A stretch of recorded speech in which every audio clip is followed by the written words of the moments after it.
That's why News at 5। मशहूर उर्दू शायर doctor Bashir Badr का 91 साल की उम्र में निधन हो गया। वे लंबे समय से डिमेंशिया से पीड़ित थे और उनकी याददाश्त कमजोर हो चुकी थी। बशीर बद्र उर्दू गजल के ऐसे शायर थे जिन्होंने कठिन शब्दों की जगह सरल और आम बोलचाल की भाषा में शायरी लिखकर लोगों के दिलों में खास जगह बनाई।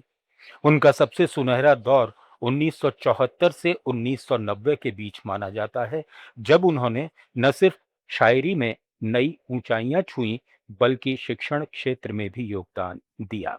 आइए सुने उनकी मशहूर गजल का एक टुकड़ा।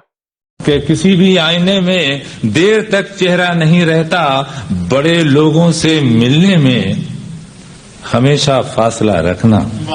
वाह! बड़े लोगों से मिलने में हमेशा फासला रखना, जहां दरिया समंदर से मिला दरिया नहीं रहता। बढ़ते हैं आगे। कर्नाटक में मुख्यमंत्री सिद्धारमैया ने अपने पद से इस्तीफा दे दिया है। उन्होंने बेंगलुरु के लोक भवन में अपना इस्तीफा राज्यपाल के सचिव को सौंपा। हालांकि राज्यपाल थावरचंद गहलोत के बाहर होने के कारण इसकी औपचारिक स्वीकृति बाद में होगी। कांग्रेस आलाकमान के निर्देशों के बाद ये बड़ा राजनीतिक बदलाव देखने को मिला है। अब उप मुख्यमंत्री डीके शिव कुमार राज्य के नए मुख्यमंत्री होंगे। इस्तीफे के बाद प्रेस कॉन्फ्रेंस में सिद्धारमैया ने कहा कि उन्होंने हाईकमान के निर्देशों का पालन किया है और सोनिया गांधी, राहुल गांधी और मल्लिकार्जुन खड़गे का आभार जताया। ಶಾಸಕನಾಗ್ತೇನೆ, ಮಂತ್ರಿ ಆಗ್ತೇನೆ, ಮುಖ್ಯಮಂತ್ರಿ ಆಗ್ತೇನೆ,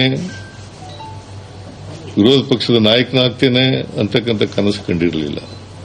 शिवसेना यूबीटी नेता आनंद दुबे ने कहा कि अब मुख्यमंत्री सिद्धारमैया के कथित 2.5 साल पूरे हो चुके हैं, इसलिए नेतृत्व परिवर्तन की संभावना बनती है।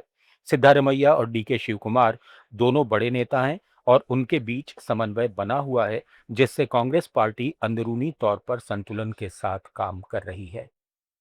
नेता है सिद्धारमैया जी, जनता के बीच में रहने वाले नेता हैं, तो डीके शिव कुमार प्रबंधन के अच्छे जानकार हैं, संगठन पे अच्छी उनकी पकड़ है। तो दोनों ही नेताओं का समन्वय बनाकर अगर कांग्रेस चल रही है और प्यार मोहब्बत से चल रही, समझौते से चल रही है, ये तो बड़ी खुशी की बात है। और बदलाव तो जरूरत है, परिवर्तन तो जरूरत है। एक ही व्यक्ति 50 साल अगर एक ही पद पे बैठा रहेगा तो नए लोगों को मौका कहाँ मिलेगा। तो ये रोटेशन होना चाहिए। रोटेशन, बदलाव, परिवर्तन, ये प्रकृति का भी एक नियम है। सीबीएसई के नए डिजिटल मूल्यांकन सिस्टम को लेकर देश भर में विवाद गहराता जा रहा है। अब तक 18,68,000 विद्यार्थियों में से करीब 25% पुनर्मूल्यांकन के लिए आवेदन कर चुके हैं। छात्रों और अभिभावकों ने आरोप लगाया है कि स्कैनिंग में गड़बड़ी, धुंधली कॉपियां और पेज मिसिंग जैसी समस्याएं सामने आ रही हैं। दूसरी तरफ कांग्रेस नेता राहुल गांधी ने एक बार फिर केंद्रीय शिक्षा मंत्री धर्मेंद्र प्रधान के रवैये पर सवाल उठाए हैं।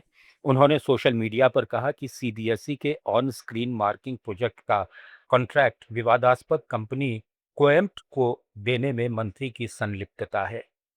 राहुल ने पूछा कि पुराने नाम ग्लोबारेना के साथ पहले से विवादित कंपनी को बिना बैकग्राउंड चेक के कॉन्ट्रैक्ट क्यों दिया गया और इसके प्रबंधन का मोदी सरकार से क्या संबंध है।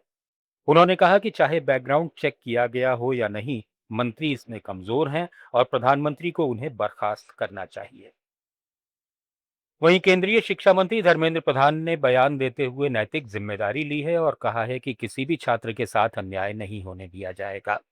दिल्ली में मीडिया से बातचीत में उन्होंने कहा कि यह सिस्टम पहली बार लागू किया गया है और तकनीकी खामियों को जल्द ठीक किया जाएगा। उनके मन में जो प्रश्न है और उसमें कम मिला है या ज्यादा मिला है, वो कुछ छूट गया है, ये सारा विषय की जानकारी देने का ये ओएसएम की व्यवस्था है। पहली बार देश में सीबीएसई ने इसको प्रयोग किया, उसमें कुछ विसंगति ध्यान में आ रही है। इसको मैं दायित्व लेता हूं, उसको ऐसे ठीक करा जाएगा, उसके उपाय निकाला जाएगा। उस काम पे हम सब लोग जुटे हैं। हम एक भी विद्यार्थी की ऑन आंसर्ड क्वारी को, कोई उनकी मन की जिज्ञासा को हम असमाधित नहीं छोड़ेंगे। ये ट्रांसपेरेंसी के साथ साथ क्वालिटेटिव एक विषय है, क्वालिटी की उपलब्धि कर। न्यूज़ एट 5 में फिलहाल इतना ही।